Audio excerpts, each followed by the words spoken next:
Hi everyone, today I'll be presenting to you my topic, what are the primary drivers of resale flat prices. The target variable will be resale price and these are the independent variables we are working with. First, we explore how is resale price distributed. We can see that the distribution is slightly right skewed and this is also shown by the mean price being higher than the median price. We can also see that there is strong preference for resale flats in the 400k to 600k range as seen by the high proportion of 42.3% in that range. Next, we explore how has resale price generally changed throughout the years. As expected, both the yearly mean and median has increased throughout the years from 2019 to 2025. Before that, from 2017 to 2019, it has stayed relatively constant. Something interesting I found was that the mean price and median price has generally converged throughout the years, as we can see that the gap between the two lines are getting smaller. Now, before we dive into the categorical and numerical variables, we want to see if they are related. We can see that there's a strong correlation between floor area, flat model, and flat type. This is intuitive, as usually, the flat type and flat model would determine how many rooms and how big the flat is. Now, we dive into the categorical variables. This is the distribution of flat types and flat models. For flat types, we can see that a large proportion of it is 3 room, 4 room, and 5 room flats. As for flat models, a large proportion of it is Model A, Improved, New Generation, and Premium Apartment. So we will be only exploring more into these few flat types and models as they make up bulk of the market. So, how do resale prices compare among the flat types? As we can see, it's pretty much expected that more rooms will fetch you a higher resale price.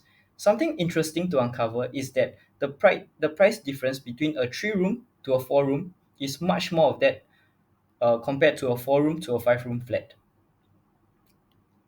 And for flat model, this is the price distribution for the four models. Something interesting is that we can see for improved flats, it has a wider range as seen from the length of the box plot. So, as for town, we can see that generally, the closer you are to the CBD area, the higher the resale price, as shown by towns such as Bukit Timah, Bishan, Queenstown, and Bukit Merah. Now, for numerical variables. For story, we can see that generally, higher levels tends to fetch higher price. However, it's also interesting to note that as stories increase past 20, the number of flats decrease quite rapidly, while the resale prices still increase quite rapidly.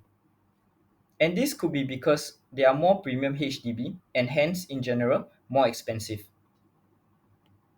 For floor area, the larger the floor area, the higher the resale price, as with intuition. And you can see that the beta 1 or slope, for every increase in 1 square meter, you can expect an increase of 4.2k in resale price. For remaining lease, as expected as well, the larger the floor area, the higher the resale price.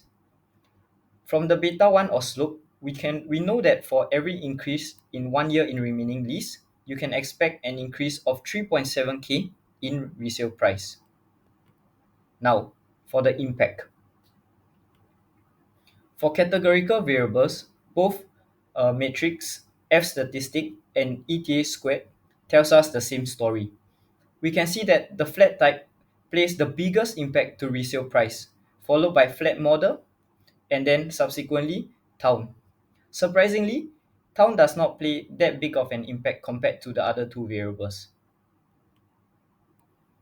And as for numerical variables, we are using variance explained as for the metric.